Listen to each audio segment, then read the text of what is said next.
Prices are definitely coming down, but housing affordability in Canada is getting worse.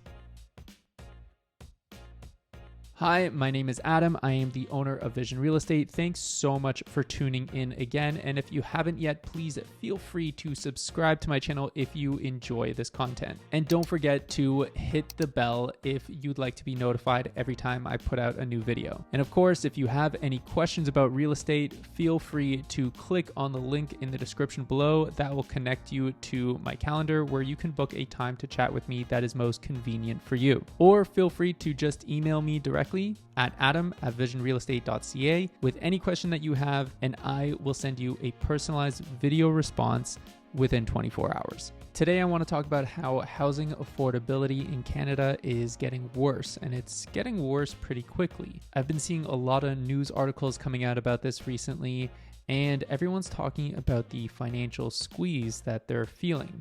As inflation continues to ramp up pricing on everything from gas to groceries, people are having to pay more for basic goods and their needs. And then at the same time, as interest rates increase, all of the debt servicing on all of their housing, credit cards, and any other borrowing for things like cars, all of those payments are going up too, so people are kind of getting squeezed from both ends. But if we simply look at the price decline from February to today and juxtapose that to interest rate increases as the cost of borrowing has increased, we can actually see that although prices have gone down, your monthly cash flow, which is what 99% of people are concerned with, has actually gotten worse. For example, if we take a look at this chart here, you can see that on a basic purchase of $1 million with a 20% down payment, after your land transfer tax, your monthly payment comes out to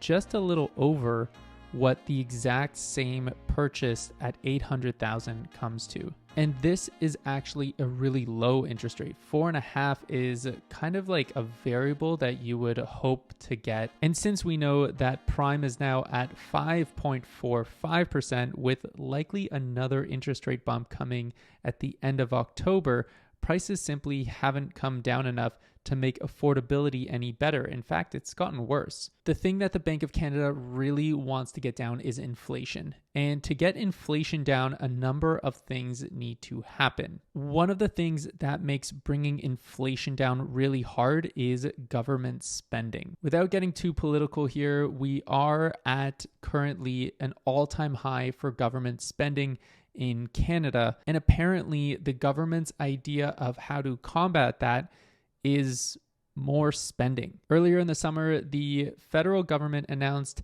an $8.9 billion plan to help with affordability.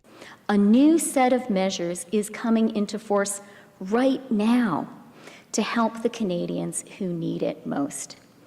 This is $8.9 billion in new support for Canadians this year. And this is our affordability plan. This plan has been met with widespread criticism, not only from economists, but also, of course, the opposition, and for good reason. Saying that we need to fight inflation with a spending plan is kind of like saying we're on a sinking ship and we need more buckets to get water out. And so we're going to take material from the hull of the ship to make more buckets. It just doesn't make any sense. And as you can see by this graph here, we are actually at almost the 50% mark of housing related costs as a percentage of household disposable income. Economists will typically say this should be closer to about a third, so 30 or 33%. So it's no surprise when everybody feels a little bit concerned about where we are right now. So we know what the problem is, but what is the solution?